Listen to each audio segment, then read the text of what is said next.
রয়েছি এই জমির মধ্যে, দেখেন চারপাশে কাঁচা পাকা সোনালী ধান।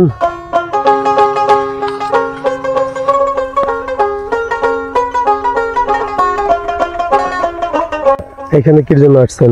জমির ধান দেখতে যাইতেছি।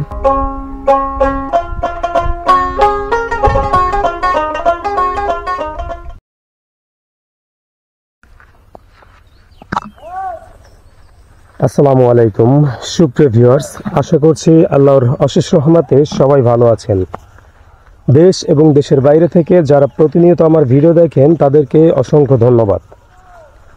আজকে আমরা চলে এসেছি একটা ইরি ধানের ক্ষেতে এবং এখানে আপনাদের সোনালী যে ধান, সেই ধান কাটার সময় হয়ে গেছে, কিছুদিনের মধ্যেই ধান কাটা হয়ে পড়বে।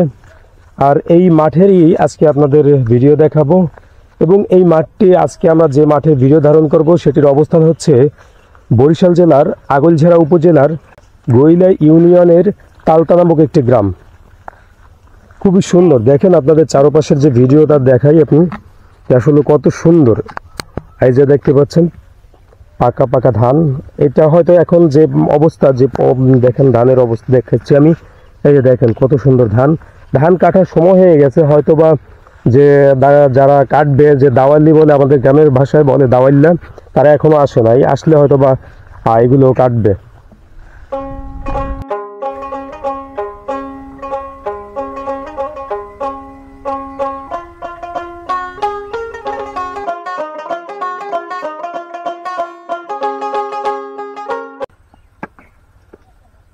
কেমন আছেন ভাই?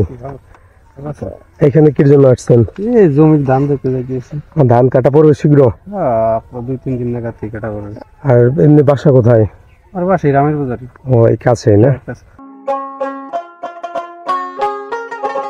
এই যে দেখছেন বিশাল ধানের মাঠ, আর এই মাঠে মনে করেন যে এখন ফসলের যে সময়, আর এইখানে যখন বর্ষার মৌসুম হয় এখানে তো চারপাশে অথই পানি থাকে এবং ওই যে মাঝে যে ওইখানে যে মাঝে মাঝে যে বাড়িগুলো দেখতে পাচ্ছেন, তখন এই বর্ষার মৌসুমে এই বাড়িগুলো সাধারণত একমাত্র যোগাযোগের ব্যবস্থা হয় নৌকা।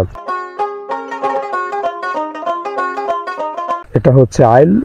ধান কাটার পরে এই যে আইল দিয়ে, যেটাকে বলে আমরা অনেকে বলে যে ড্রেন, অর্থাৎ যখন পানি প্রয়োজন হয় তখন এই ড্রেনের মাধ্যমেই প্রত্যেকটা জমিতে পানি দেয়। আর যখন ধান কাটার সময় হয় সাধারণত এই আইল বা এই ড্রেনের উপর দিয়েই মানুষ ধানের আটি টানা হাসরা করে। কি ধান মাপবেন ভুঁই জমির? মনে হয় তো কাটা পড়ে নাই ভালোভাবে। এখন বাজে হচ্ছে প্রায় 10:30, আর আমরা এখন রয়েছি এই জমির মধ্যে। দেখেন চারপাশে কাঁচা পাকা সোনালী ধান, আর এখানে হচ্ছে প্রচুর গরম, প্রচন্ড গরম। দেখেন শরীর ঘামাই গেছে। আর এইখানে রয়েছে এই যে ছোট ভাই জাবের, ও আসছে আমার সাথে প্রাকৃতিক সৌন্দর্য উপভোগ করতে এবং ভিডিও ধারণ করতে। আর এইখানে এবছর বরিশালে এত গরম, আমার মনে হচ্ছে যে আমি সৌদি বা দুবাইতে আছি, কোনো মিডল ইস্ট কান্ট্রিতে, নাকি বাংলাদেশে। মাঝে মাঝে খুবই কনফিউশন হয়ে যায়। এখানে তাপমাত্রা বা টেম্পারেচার প্রায় 40+ থাকে, প্রচন্ড গরম।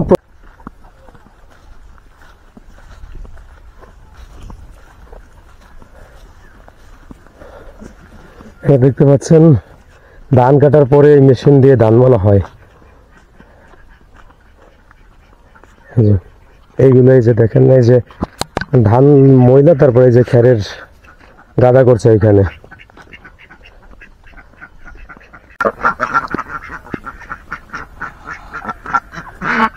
দেখেন ভাগে ভাগে এখানে হাঁস পালন করতেছে, দেখছেন কি সিস্টেম করছে হাঁস পালন। এখন ভাগে ভাগে আমার জিজ্ঞেস করছে আমি ছবি তুলি নাকি কথা বলি।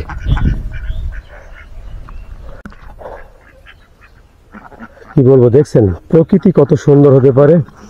আর যাই বলেন, এরকম রোদে, এরকম গরমে, যে এই যে একটা জমির ভিতরে এরকম ছোট ছোট যে বাড়িগুলো, এই বাড়িগুলো আসলে একটা ছায়ার আশ্রয় কেন্দ্র হয়। আর এখানে কিন্তু প্রচন্ড বাতাস, একবারে শরীর শীতল হয়ে যায়। আপনি 2 থেকে 3 মিনিট বসলে আপনার শরীর পুরো ঠান্ডা হয়ে যাবে। জমির পাড়ে এরকম ছোট ছোট বসতবাড়ি, দেখেন এই যে বাচ্চারা আসছে আর কি করতেছে সেগুলা জানার জন্য লজ্জা আবার চলে গেছে। আসলে কিন্তু সত্যি এরকম জমির ভিতরে যে জমির ভিতরে মাঝে মাঝে যে বাড়ি ঘর, এগুলো কিন্তু একটা আসলেই প্রশান্তির একটা জায়গা, কারণ এই বাড়িগুলোতে প্রচন্ড বাতাস থাকে। আসলে জমির মধ্য থেকে এরকম হাঁটা, এরকম রাস্তা আঁকা বাঁকা, আমি মাঝে মাঝে পথ হারাই ফেলাই যে আসলে কোন দিক থেকে উঠবো। জমির রাস্তা সম্ভবত ওই দিক থেকে গেছে ড্রেন, আমি বড় ড্রেন মনে হয় হারাই ফেলাইছি। যা হোক, সেইভাবেই এখন ওই জমির আইল খুঁজতে খুঁজে তারপর আমাদের যেতে হবে।